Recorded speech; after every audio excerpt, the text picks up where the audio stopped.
When connecting copper pipe, you have two common options: press or soldering. Both methods are reliable when done correctly.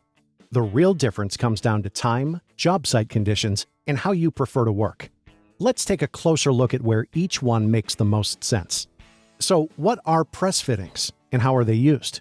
Press fittings are copper fittings with an internal O-ring.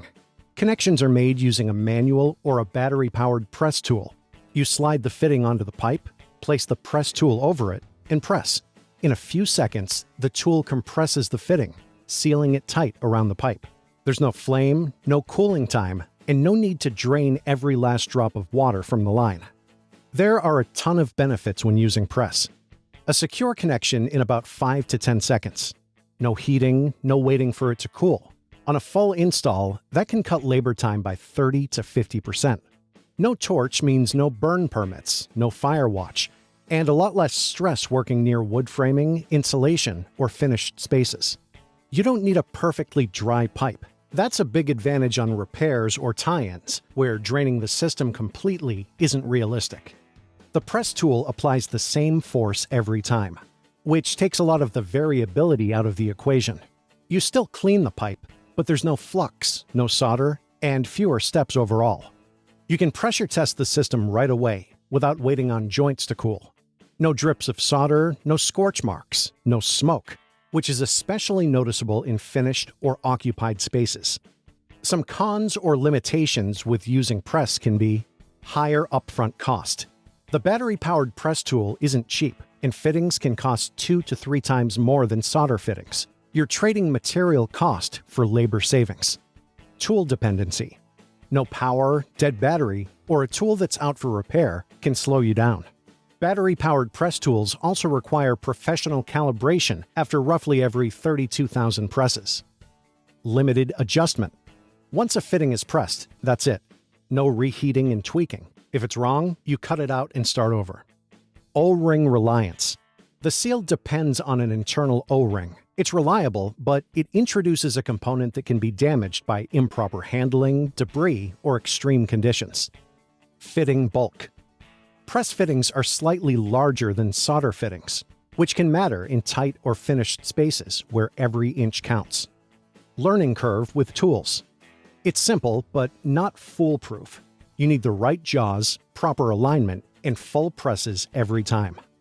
Inspection visibility. A bad solder joint usually shows itself right away. A missed or incomplete press can look fine until the system is under pressure. Now let's get into the details of traditional soldering. Soldering starts by cleaning the pipe and fitting, then applying flux to help the solder flow. A torch is used to heat the joint, and once it reaches the right temperature, solder is applied. The heat draws the molten solder into the connection, sealing it as it cools. Having been around for decades, there are quite a few pros for using soldering when connecting copper pipe. Solder fittings and supplies are inexpensive. No specialty fittings required. Soldered joints have been used for decades. When done right, they last. No rubber components or seals, just metal bonded to metal. The downside to using the soldering method can be slower installation. Cleaning, prepping, heating, and cooling each joint takes time. Requires skill and consistency. Too much heat, too little heat, poor prep. Any of it can cause a bad joint. Open flame risk. Fire hazards are real, especially in tight or finished spaces. It often requires permits or a fire watch, and it's hard to safely use a torch near walls, insulation, or other materials. System downtime. You need to drain the line and allow joints to cool before testing or running the system.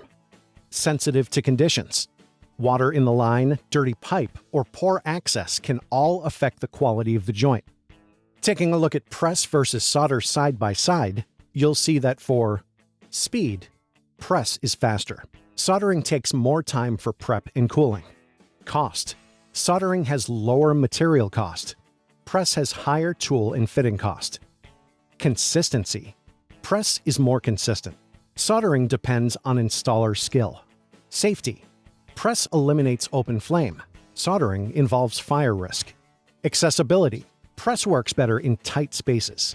Soldering requires room for a torch. When thinking about code and safety considerations, Both methods are generally code approved.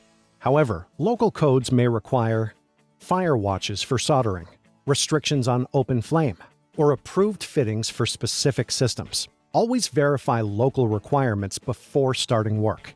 So the final verdict: both press and soldering are effective when done correctly. The right choice depends on the job. If this video helped you out, hit like, subscribe for more, and head over to supplyhouse.com when you're ready to get the job done right.